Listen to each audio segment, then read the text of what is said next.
Hello and welcome to our presentation on cathode ray tube televisions. Do you remember when TVs used to be bigger? Not bigger like this, but bigger like this.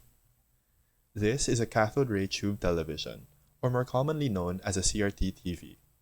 You may or may not have seen these bulky pieces of technology before, so we're here to help. You may ask, what exactly is a CRT? Well, a CRT, or a cathode ray tube, is essentially just a glass vacuum tube, much like one you would find in electronic devices made before the 1960s. Inside this tube is a negatively charged plate, called a cathode.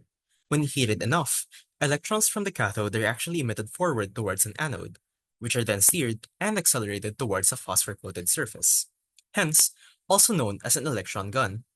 Once hit, the point of contact between the surface and the electrons glow and emit light, and with the help of electromagnetic deflection coils, this electron beam can even move around.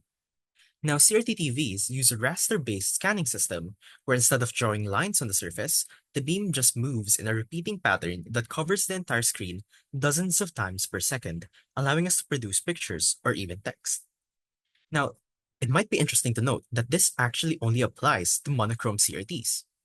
Actual color CRTs are much more complex, as not only are colored screens made up of three phosphor colors, but it also has more electron guns and a color filtering shadow mask.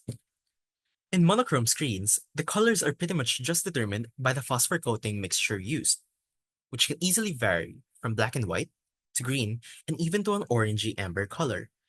With color CRTs, however, three phosphor colors are actually on the screen all at once, consisting of a striped or dotted coating of alternating reds, greens, and blues.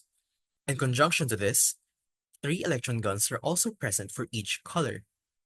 Now, a thin metal plate with strategically placed holes or grids called a shadow mask is then placed just before the screen. This ensures that the corresponding electron gun only sees the phosphor color it needs to see. For example, if we were to assume that a red electron gun were to pass through a shadow mask, it should only focus the beam on the red phosphor coating, as the mask absorbs any electrons that are directed at the wrong phosphor color. The same principle also applies for both the green and the blue electron guns. Unfortunately, despite some real advantages CRTs have over LED and LCD displays like better scaling to different resolutions and better responsiveness, there's a few reasons why we don't see these in the market anymore. To name a few, some of the areas a CRT fell short compared to an LCD display were bulkiness, image sharpness, price points, and power consumption. Some of the other reasons why CRTs fell out of favor are that there are a number of health concerns regarding being exposed to them. CRTs emit high amounts of radiation when producing an image, which is counteracted by placing a high amount of lead on the screen in order to block a large amount of that radiation from reaching the viewer. But because of this, as well as the use of heavy metals in other parts of the CRT, they are considered environmental hazards. Thus, proper handling is extremely important, especially when it comes to the disposal of a CRT. Despite these reasons, CRTs are still popular in some spaces, particularly in gaming, due to the aforementioned responsiveness to inputs. Additionally, some games took into account how a CRT displays images in creating their art, making some old games look different now from how you would have seen them a couple of years ago. And that concludes our presentation on cathode ray tube televisions. So, what are your thoughts?